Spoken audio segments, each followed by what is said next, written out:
Hello, my friends. Katie Day with the Movement to Texas team here with another episode of the Real Advice podcast. I am excited to welcome this week's guest to the show in the real estate realm. She's been obviously a licensed realtor, productivity coach, but before real estate, she was in education and sales, starting out as the rookie of the year and then very quickly making her way up to top producer. I've always found that sales is an amazing foray into real estate as well as education, which Courtney did as well. What sets her apart is that background and then her commitment to educating clients to help make the process smooth and stress-free. Please join me in welcoming Courtney McClasky to the podcast. What's going on? How are you? Thanks for having me. I am well. I'm just living the dream. I love it. Well, thanks for having me. I'm super excited to be here. Yeah, I'm excited to dig in. So let's just jump right in and hop into it. So, so many people come into real estate and they've come in from a different career, right? So this is their second or fifth career or industry. What advice would you give to someone that's either part-time or considering making the jump into real estate to make it a smooth transition? I think that the biggest thing is making sure that you do the work. So I think when you come in, it sounds really great. And we hear this over and over and over again. If you've been in the industry for a while, is people will say, oh, I'm so excited to look at houses all day. I can't wait to make my own schedule. And also like not understanding that you are in sales and it is, a script based industry and you are going to say the same things over and over and over again. And so getting really connected with how you want to portray yourself to people, how you want to get them to make decisions, and understanding that you are in sales and people want to be led. And I think that that's something that when you come from a different industry, maybe that's not sales, you don't understand that people do want to be led. They want you to be in charge of their process and they want to know that you are the one that's going to get them where they want to go. And I think people don't quite understand that until they've been in the industry for a while, that if you let your client lead the process, they will, and nothing ever happens. Well, so two things. One, you said do the work. And like I was recently at a mastermind and, we're like, okay, open forum, everyone asks questions. And, one of the people had a question and they're like, hey, like, I've been in this now for almost a year and I'm putting in the work and it just, nothing really seems to be panning out. And we're like, okay, well, what does putting in the work mean? Right. So I'm going to kind of challenge you with that same question. Like what are the things of doing the work that are things that actually move the needle? I think the biggest thing about doing the work is making the connections. And so whatever your lead source is that you're going to choose, because we know that there's a million things you can choose from as far as leads go. Some people do networking, some people buy leads, some people use only their sphere. Whatever choice that is, you need to go all in on that. And that means every single day. So when I first started, I love networking. I'm actually a natural introvert. And so, which sounds like an oxymoron that I love networking. But my goal was to go and put out as much energy as I had, and then I could go retreat for a little bit. But I was networking 5, 6, 7 times a week.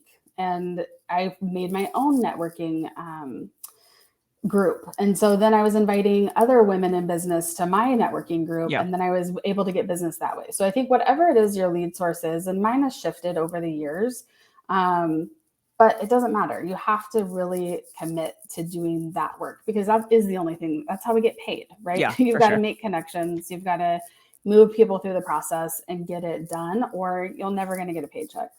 Well, and so, being at networking events or obviously creating your own group is great too. What are some things that you do in communication? Because it's not like you're just walking up to people and being like, I sell real estate. Do you want to buy a house? I mean, maybe you were, but I assume that there's a little bit more finesse to it than that. I think it's really creating a connection. So my goal is always to make one great connection. Okay. I don't go into a networking event thinking I'm going to make 10 great connections and just collect business cards. That doesn't make sense for me. But I definitely use my intuition and I feel out the room. And a lot of times I am the person standing in the corner and I want to give people the permission to be like, it's okay if you're a complete introvert and you want to try out networking. It's okay if you stand in the corner because the wildest things happen, right? Like the most amazing people come up to me who want to have a conversation with me. And they end up being some people that are my biggest referrals to this day, because when I first started, I was nervous and I was uncomfortable. But it's so funny because like the most amazing humans actually will come to you. And so I think if you're open for miracles when it comes to that situation, you just make it happen. And I think that that's the thing. But it's actually for me, it's going deep. Like, and how can this be a win-win relationship? What value can I provide to Yeah. them? Because I think that people want win-win relationships in the world that we live in today. I know I do. Yeah. I mean, I want to work with people who I know are going to be a win-win. It's going to be fun to work with. They're going to provide some value to me. And so that's what I was always looking for. How can I provide value? Can I connect them with one person that's going to make their business or their life better today? And that was the intention.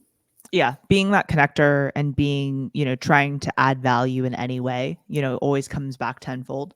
Mm-hmm. I know that that's difficult sometimes, especially just getting started in real estate, but that's such a good, kind of mindset to have around networking. So one thing I kind of failed to ask you, which is normally my first question, but we'll hit it right now. So how did you get into real estate, right? Like, you were in education, you were in sales, Mm-hmm. you kind of did a lot of different things before this. How'd you make the transition into what you're doing today?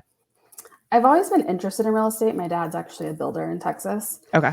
And so I've been around it my whole life and I've understood the industry, just like the basics of it. But I've always been too scared. We grow up and we get conditioned to security and safety. And that's how I Hmm. actually got into teaching. I have a degree in business and second degree in marketing. And um, I always thought I would go into that field and I really wanted to coach. So I was a collegiate athlete. And so I really wanted to coach. And in Texas, you have to be a teacher if you want to coach. And so I did that for a while and I really loved it. And I grew and I learned a lot about myself and I became, a role model really quick, unbeknownst to me. But that's what happens when you become an educator. And so I loved that piece of it. And then I got into sales because it was still safe, but I knew that I was going to learn a lot of skills. And I didn't really have an intention of getting into real estate. I just had always been interested in it. But when I went into sales, I wasn't intending. I thought that would be like my forever job. I loved it. And obviously, I mean, I was really good at it as well. And I'm grateful because the training that I got was amazing. Yeah. But then I started thinking, like, okay, there has to be something more. I wasn't getting paid what I thought I should be getting paid for the amount of work I was doing. And also the amount of business I was bringing into the company. I had $1 Yeah. million territory and my pay, I will just say, did not reflect that. Yeah. And I got a huge raise, asked for a huge raise, ended up getting it, and 2 weeks later gave my notice. And I think I felt so terrible for my manager who was a mentor to me, but I realized it wasn't about that. And so I had gotten my license in between. I'd gotten my license. I'd started doing some real estate on the side as a side hustle. And I think that that's okay. I think, a lot of times people will say, like, you got to go all in. And well, I needed to pay bills. And so I wasn't trying to go all in from the beginning. But I just always had loved it. And I knew that there was going to be some way that I wanted to get into it. And now, I mean, I think I look back, I've been licensed for 8 years. I've been full-time for 7, and it's just, I can't imagine doing anything else. So it was an evolution. I knew Yeah. that I loved sales, and then I was like, oh God, I can make so much more money with these skills by doing real estate, which is something that I love, and helping people. That is a cliche, but it's true. It's a different type of sales. Well, that's exactly what I was going to say, right? Is like you are selling, but like it's so much more of a like consultative approach, right? Than like Mm-hmm. you being like, all right, I've got to sell these water bottles to this company, and like I'm not sure if they want them or not. Like most people want a place to live, right? And Yeah. so whether you're helping them rent or buy or sell or whatever it may be, it's like we're on the same side here, and that's what I really like about real estate, as opposed to other jobs where it's like, I want you to buy this. It's like I want to help you buy something that you want to buy, kind of thing. Yeah, I love that. It is definitely more of a relationship builder. And yeah, we're on the same team, which is so Yeah. much more fun. So, what do you think? When you look back on just obviously you said the sales skills, but when you look back on kind of your career and your journey thus far, what are some key items that you think, as far as like mindset and stuff like that, that have made you successful in real estate? I think the biggest key is emotional intelligence. And I studied that like obsessively when I was in not only teaching, but also in sales, right? Yeah. And I think knowing and understanding the language patterns and the way to get people to take action or do what you need them to do and move through the process quickly is the biggest skill set that I almost delete and overlook that I think that I have. I was actually talking to my preferred lender yesterday, and he was like, "What are you doing that's different?" And I'm like, I had to think about it, right? Yeah. I was like, well, I'm just do what I do every day. But You're like, it's not that special, but I do it every day. Yeah. like, isn't a big deal. But it really is. It's the emotional intelligence, the ability to formulate a question to get the answer that I'm looking for, right? And it's more about getting them to the next stage, and getting them to make a next decision. So I think learning and understanding people, language patterns, and emotional intelligence, and being able to read them.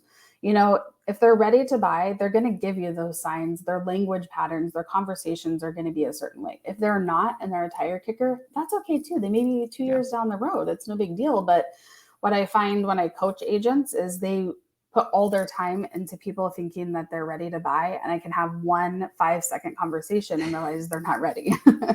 Yeah.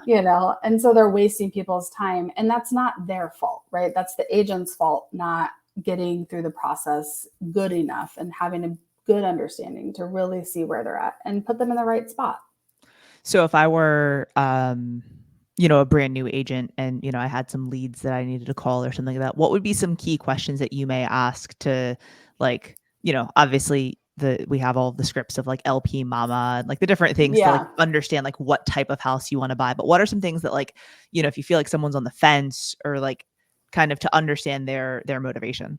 So if it was a buyer, I would say, what's the date that you're putting the key in the door and the U-Haul is pulling up? Okay. So I get them to visualize, right? I think that that's really important, because they may think that, in September, they're fine to start shopping in August, right? People don't understand the process and how long it can take. And so that's the first question I ask. When are you moving in? When is little Johnny putting up the play set and we're like getting ready to go? Yeah. And I think that's the first question. Then you really can start gauging from there. Yeah. The reverse engineer is always one, but like I found that a lot of times buyers, especially, and sometimes agents, but buyers especially don't fully understand like, okay, if you close today, or if you sign a contract today, it's 30 or 45 days from now that you're actually moving in. Right. A lot of times people are like, oh yeah, like I'm going to buy a house and then, move in the next day. And it's, definitely not like that. Right. So, yeah. Yeah. And I think working backwards, and that's what we do. So we ask questions like that first. And then I say, okay, from here, we're going to work backwards on the timeline. And then we give them the timeline. So we're educating them on the process. And then like a lot of people will say, oh, I'm renting, that sort of thing. And then I start to have conversations with them about what would it look like if you broke your lease? Like if we found the perfect house tomorrow and you could close in 30 days and now you're 60 days left on your lease, what does it look like? And I share stories, right? So like, if a lot of times your landlord, if they can rent it, then they're totally okay with that. Like you just have to ask the questions. So coaching them to ask that, because a lot of times that's a roadblock. Yeah, for sure. I love that. And like, I asked the question, of what date do you want to move, or what date do you want to close, or when do you need to be in the new home? But I like the, like, what day are you putting the key in the door and the U-Haul's pulling up, right? Because that really is so much more of a visual thing. Like, oh, holy shit, I now own a home, right? Like my things are behind me and like this is happening. But I love that as far as kind of making it a little bit more real and emotional, right? So I'm gonna use that in our next role play. So thank you for that one. You're welcome. All right, so I like the mindset thing, and I like, obviously emotional intelligence is important. Asking the right questions is important. Do you feel like you have key items in your schedule that you've kind of always done or had? So I go like 1,000 miles an hour. So I'm cracking up that that's your question. As do most agents, right? But like, it's when you distill it down though, I'm sure there's things that you do, maybe not every day, but on a regular basis, right? As you said, like when you were asked like what makes you special, you're like, I just do this shit every day, like, yeah. When you have to think about it, it definitely hits different. I think the biggest thing is I do it throughout my daily conversations, right? Okay. So I think that's the biggest thing. And I am very intentional about networking, and we have different lead sources now, like with expireds and FSBOs, which is just a whole different beast. But if I'm going throughout my day and I'm having conversations, I always end up having real estate conversations, and it's not me saying, oh, you want to buy or sell? You want to invest? What do you want to do? Like, I don't do that. But for some reason, there's always an opportunity to talk about the market, or, oh, I love your new fireplace. I saw it on Facebook, those types of conversations. Or, holy crap, you cut down all the trees than the house we just sold you, like, oh my God, why'd you do that? Yeah. So having those types of open conversations about what's going on in the world, and then it inevitably people start asking about real estate. Or the law of reciprocity, right? Like, oh, how's work going? What are they going to ask me next? How's the market? It's fine. Yeah. Yeah. So it's pretty simple. I think the biggest thing is really integrating it into your daily. And I think, like I coach softball. So parents know what I do. We're friends on social media. I typically tend to get 1 to 3 deals a year just from softball parents. Yeah. Which isn't a ton, but people being involved in your community. What are you doing every day? The mom that goes to stroller strides. Are you talking about real estate? What are you, and how are you being genuine and authentic in those conversations? Right. Like, I think that's a piece too. Yeah, definitely. All right. So 8 years in, they say most people don't make it to their first renewal. So I think you're safe on that one, at this point, right? What do you feel like are things that you maybe do, or like read or listen to, as far as like personal development or professional development? A lot about money mindset. Okay. A lot about wealth building, investments. I just read Exit Rich because I have a property management company that my intention is to sell. And so anything that is getting me into the next step. And I think that that's something that's huge. I think I've done so much. Actually, I was just talking with a good friend of mine about this, but I think I've done so much personal and professional development, like personal development for sure, professional development, of course, by proxy, that I'm almost like, okay, what's the next step from here? Right. And I think that, you can go to all the events, which I think you should, right? Like Keller Williams, Tony Robbins was just at Keller Williams family I reunion. saw that. I was That's like, man, amazing. KW's, right. And Mel Robbins was there. And so how do you get in those rooms? I think those are the things. But as far as me, I read anything about money, wealth, mindset, law of attraction. I definitely believe in law of attraction. So I think what you're putting out there, you're going to be bringing back tenfold. And so I think that is huge. And I have to get refreshed on that probably every couple of months. It's just, you can get into your rut of the way that your brain, and I think learning and understanding how your brain works, that it's got neural pathways, and it will continue to go down those neural pathways until you retrain it. Well, I also think that it's tough, right? Like, everyone, there's so many different sayings of like, what you put out into the world and whatever, right? We don't have to quote, all the gurus on that. Like everyone's heard them, but I think that it's tough, especially for new agents, but just across the board, right? Of like when you're giving, but you aren't seeing anything yet in return, right? Of like, is this the right path, or should I just go be selfish, and whatever, right? And so I think that for everyone, no matter where you are in life or your career or what season you're in, it's like it is difficult at times, right? To not see that kind of payoff or whatever it may be. But I can tell that's something that's important to you, because that's, the people and the relationships and the networking, you've mentioned multiple times. So yeah, it's something that I totally feel strongly about as well, for sure. And yeah, I saw Tony Robbins was at KW. I was like, man, that would have been cool. I saw him a couple of years back at a brokerage event for another brokerage, and it was cool. That was the entire reason why I was there. Yeah, I went to Built How. I don't know if you've heard of that. Yeah, but with Ben. Because Sarah Blakely was there, and she's like my all-time favorite entrepreneur since she was been on Oprah, since I was a little kid. So I think getting in the room in proximity is just, it's magical. And I think you have to really do that, because we don't always have, not everything is always going great. And actually, you're friends with a friend of mine, which is how we connected, Rachel Novak. And I texted her this morning and I was like, girl, So here's the thing, I put conditioner in my hair 3 times this morning before I realized it wasn't shampoo, and I think there's just, you're distracted, you've got stuff going on, and it's like things happen, and you can still be incredibly successful and have crazy, silly, funny things happen to you throughout the day. And I think you have to figure out what works for you, and I think people want to tout all the gurus, and their advice is amazing and I love it. But at the same time, going inside and realizing like, your path, right? What is Courtney's way of doing business? What is Katie's way of doing business? What does that look like? And I think people want to take everyone's advice and try to put it all into one thing that's them, but that's not even how they want to do business. That conditioner thing was this morning. Yeah. I mean, your hair looks silky smooth, so It's extra conditioner. Yeah, no, it looks great. No split ends. It's just smooth as hell. Yeah. It was totally on purpose. I'll one up you on that. I was in Orlando this week for a real estate conference, right? And so hopped on the plane, took a 6 a.m. flight home Eastern time, so it's 5 a.m. Central time. I get home and I'm tired, right? Like I got 3 hours of sleep or something. So I'm at the airport. I have my backpack on, but I checked a bag and I almost walked from off the plane out to my car. Then I was like, wait, nope, I've got a bag. I need to go find my checked bag. And then I went down because how you can like walk straight out or you can go down to baggage claim. I just almost walked straight out. I was like, no. Yeah. So, yeah. I feel that so bad.